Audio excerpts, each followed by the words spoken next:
Howdy! This video was requested by Alex Lemonds. Alex, this one's for you.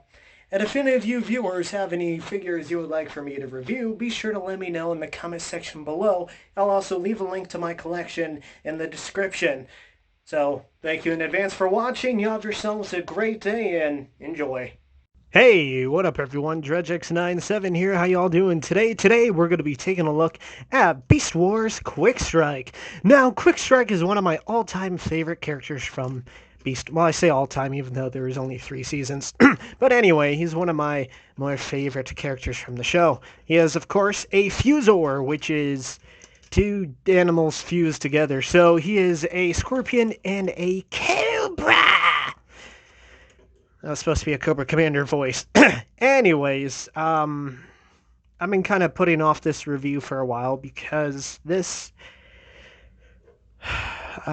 figure belonged to one of my cousins. He gave it to me, or no, I bought it from him when I was like 7 or so. Unfortunately, that cousin passed away in 2013 during a surgery, so I just kind of want to take a moment of silence for his passing, if that's okay with you.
All right. Thank you. All right. So starting off with this guy, he is a basic size figure. Basically, Scout class before Scout class. They use basic up until the movies. Um, so here you have him in his Scorpion Cobra mode, which is pretty dope.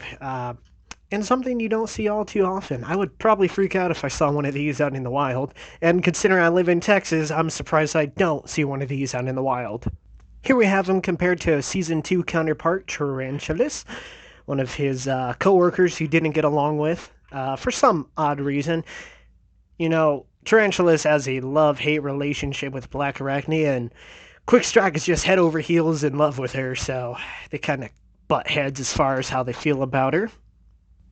And then here's Silverbolt to add into the love trapezoid square pentagon. I don't know. All their fighting revolves around this one ladybot right here. Just one. She's like, "Hey boys," and they're like, "Oh, Black Arachnia, I want to have a picture of your feet." "Hey there, sugar bot. How about I show you a good time?" And then Tarantulas, wench. Just kidding. LOL, I love you. I didn't mean what I said. So, yeah, there we go. They're the guys that all fight for her. But yeah, I could totally see Silverbolt being a simp asking for feet pics, which look like Tarantulas, so he's probably gotten a few of those by mistake.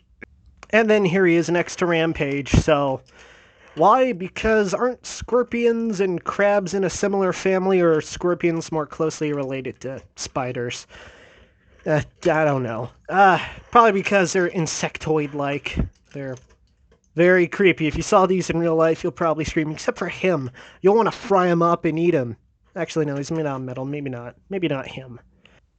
Alright, now, because he's a basic class, his transformation's super easy.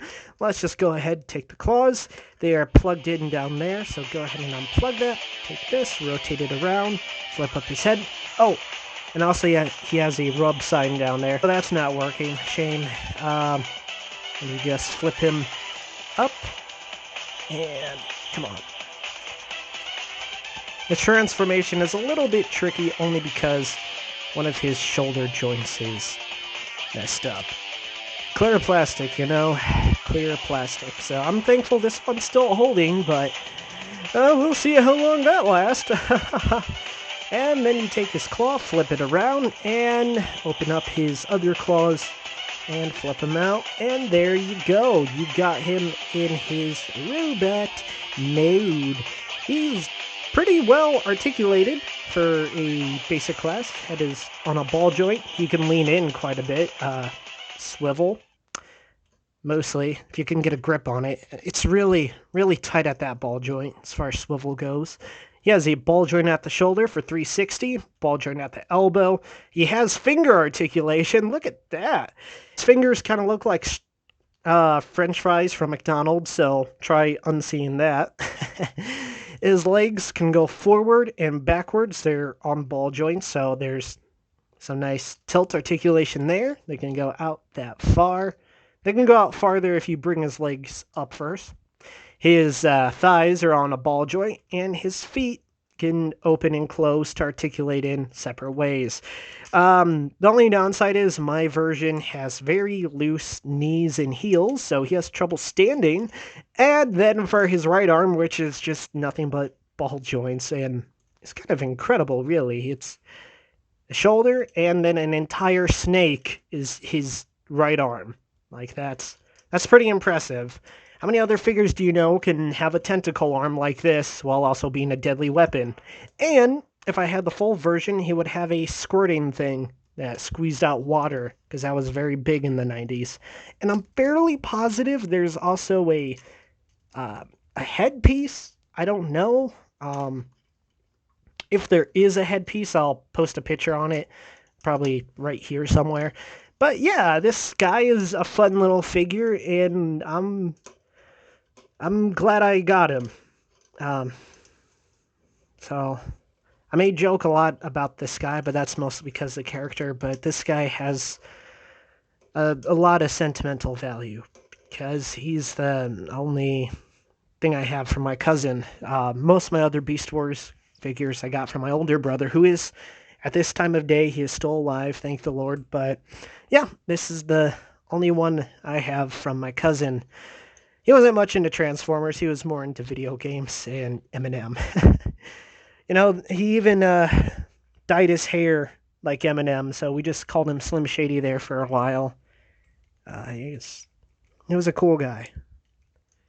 Glad I got to know him. For comparison, here we have him next to Tarantulas. Yeah, so I just love Tarantulas' voice. I don't remember him being this small, but this Tarantulas is actually shorter than his other one, his first form. But that's okay. I grew up owning this one. A lot of fun times with him. And here we have him compared to Silverbolt, the other part of the love triangle with Black Arachnia, or his other Fusor. But yeah, they look pretty cool. The only downside is I wish he was bigger. How much bigger? Probably not this much bigger, because that's a bit excessive, but, you know, at least deluxe class. But yeah, here he is next to Rampage and Tarantulas, and here, let me just get other Predacons. And here he is compared with some other Predacons. Yeah, he's definitely the small fry of the group. Definitely has that everything's bigger in Texas, yeehaw attitude, which, as someone who lives in Texas, I can assure you not everything is bigger. Compared with other Predacons, he fits in nicely. Now all I need to get is a Inferno, which I really wish they would release for Kingdom, because on eBay, Inferno gets kind of pricey. Anyways, thank you all so much for watching. Again, this figure was only one that I have from my cousin, and the only thing I have to remind me of him. Thank you all for watching. God bless. Stay safe. Peace out, and adios.